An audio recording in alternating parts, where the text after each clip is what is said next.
আগামী সংসদে প্রধানমন্ত্রী হিসেবে বিএনপির চেয়ারম্যান তারেক রহমানের দায়িত্ব নেওয়ার সম্ভাবনা দেখছেন ৪৭.৬% মানুষ। বেসরকারি পরামর্শক প্রতিষ্ঠান ইনোভেশন কনসাল্টিং এর জরিপ বলছে ২২.৫% অংশগ্রহণকারী মনে করেন জামায়াতে ইসলামীর আমির ডাক্তার শফিকুর রহমান প্রধানমন্ত্রী হতে পারেন।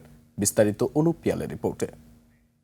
অনেক ছোট ছিল হয়তো আমাকে নির্বাচনের বাকি আর সপ্তাহ দুয়েক, এরই মধ্যে নিজ দলকে জয়ী করাতে একের পর এক সফরে ব্যস্ত সময় পার করছেন বিএনপি চেয়ারম্যান তারেক রহমান। আমার বয়সী ছিলেন বা আমার থেকে একটু ছোট ছিলেন। নিজের দল ও জোটের প্রার্থীর জন্য ভোট চেয়ে জামায়াত আমিরও ছুটছেন দেশের বিভিন্ন প্রান্তে। তাল মিলিয়ে নির্বাচনী প্রচারে আছেন এনসিপির আহ্বায়ক নাহিদ ইসলাম। এমন অবস্থায় people's election pulse survey PES round ৩ শিরোনামে জরিপ প্রকাশ করে বেসরকারি পরামর্শক প্রতিষ্ঠান ইনোভেশন কনসাল্টিং। এতে বলা হয়, জরিপে ৪৭.৬% উত্তরদাতা মনে করেন তারেক রহমান বাংলাদেশের ভবিষ্যৎ প্রধানমন্ত্রী হবেন, আর ২২.৫% মনে করেন শফিকুর রহমান প্রধানমন্ত্রী হবেন। ২.৭% অংশগ্রহণকারী এনসিপির আহ্বায়ক নাহিদ ইসলামকে ভবিষ্যৎ প্রধানমন্ত্রী হিসেবে উল্লেখ করেছেন। তবে ২২.২% উত্তরদাতা জানিয়েছেন তারা জানেন না ভবিষ্যৎ প্রধানমন্ত্রী কে হবেন।